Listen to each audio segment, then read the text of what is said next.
அன்பான தோழிகளுக்கு வணக்கம். Welcome to Madhavaram kitchen. நான் உங்கள் சாரதா சுந்தர பிரகாசம். இது இப்போ நம்ம மோஸ்ட் ரிக்வெஸ்டட் வீடியோ ஓலை பக்கோடா செய்யறதுக்கு எனக்கு ஒரு ரெக்வசிஷன் வந்திருக்குங்க. அதை தான் நான் இப்போ செஞ்சு காட்ட போகிறேன். அதுக்கு இந்த அழாக்கில் 2 அழாக்கு இட்லி அரிசியை 3 மணி நேரத்துக்கு முன்னாடி நான் ஊற வச்சு நல்லா கழுவிட்டு ஊற வச்சு வச்சுருக்கேங்க.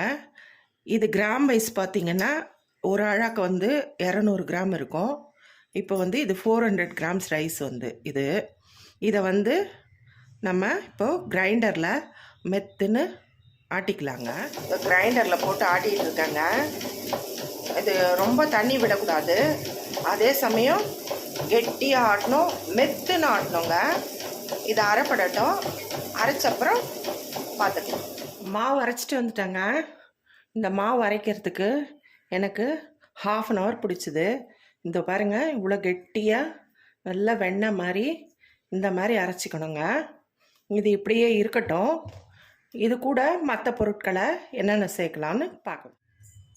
ஒரு 15 காஞ்ச மிளகாயை நல்லா ஒரு அரை மணி நேரத்துக்கு முன்னாடி நான் தண்ணியில் ஊற வச்சுருந்தேங்க. அதை இப்போ நம்ம மிக்சியில் நல்லா பேஸ்ட்டாக அரைச்சிக்கலாம். ஊற வச்ச மிளகாயை அரைச்சிட்டு வந்துட்டேங்க. ஊற வச்ச மிளகாயை நல்லா பேஸ்ட்டாக அரைச்சிட்டு வந்துட்டேன். இது இப்படியே இருக்கட்டும். இப்போது நம்ம ஒரு அரை அழாக்கு உடச்ச கடலை, இந்த ஆழாக்கில் நம்ம 2 அழாக்கு அரிசி எடுத்தோம். அதே ஆழாக்கில் அரை அழாக்கு உடச்ச கடலை எடுத்துக்கலாங்க. 4க்கு 1 பங்கு. இது 100 கிராம் இருக்கும். இதை நம்ம மிக்சியில் இப்போ பவுட்ரு பண்ணிடலாம். மாவு ரெடியாக இருக்குங்க. இப்போது இதில் நம்ம அரைச்சி வச்ச உடச்ச கடலையை போட்டுக்கலாம்.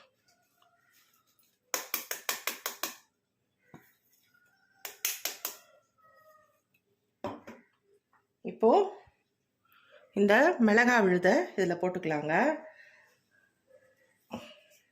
கொஞ்சம் ஸ்பைஸியாக இருந்தால் நல்லா இருக்குங்க ஓலை பக்கோடா. அதுக்காக தான் நான் ஒரு 15 மிளகா போட்டிருக்கேன். உங்களுக்கு கம்மியாக வேணும்னாலும் நீங்கள் போட்டுக்கலாம். அப்புறம் கருப்பு எள்ளு ஒரு 2 ஸ்பூன், அதையும் போட்டுக்கலாம்.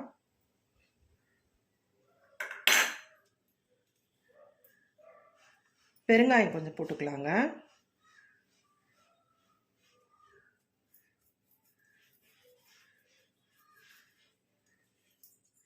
இப்போது தேவையான அளவு உப்பு போட்டுக்கலாம்.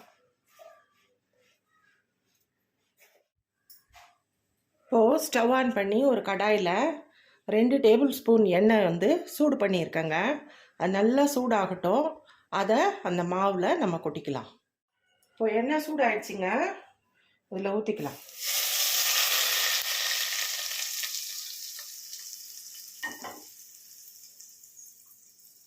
இதை கலந்து விட்டுக்கோங்க. இப்படி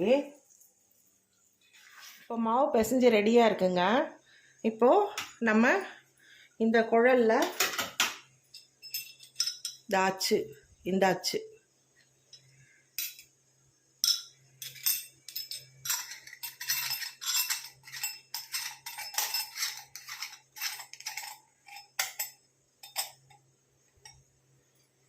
இப்போது மாவை இதில் ஃபில் பண்ணிக்கலாம். எண்ணெய் கடாயில் சூடு பண்ணியிருக்கேங்க. காஞ்சிருச்சான்னு பார்க்கலாம்.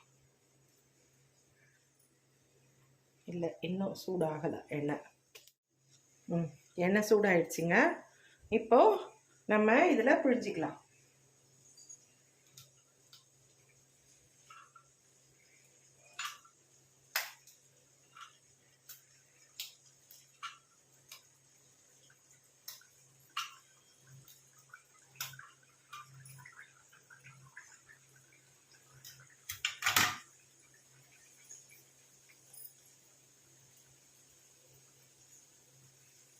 ஃபுல் ஃப்ளேமில் வைங்க. அப்போ தாங்க எண்ணெய் குடிக்காமல் நல்லா பொரிஞ்சு வந்துடும். புழுங்கலரிசியில் செய்கிறதால ரொம்ப டேஸ்ட்டாக இருக்குங்க. இதில் நம்ம கடலை மாவு ஆட் பண்ணல. கடலை மாவு போட்டு ஓலை பக்கோடா பண்ணுறாங்க, அதுவும் டேஸ்ட்டாக இருக்கும். அது இன்னொரு நாளைக்கு அப்லோட் பண்ணுறேன். இது வந்து ரொம்ப டேஸ்ட்டாக இருக்குங்க. இந்த மாதிரி ஒரு நாளைக்கு செஞ்சு பாருங்க. இது இப்போவே திருப்ப வேண்டாம், கொஞ்சம் நல்லா ஃப்ரை ஆகட்டும். இப்போ திருப்பி போட்டுக்கலாங்க.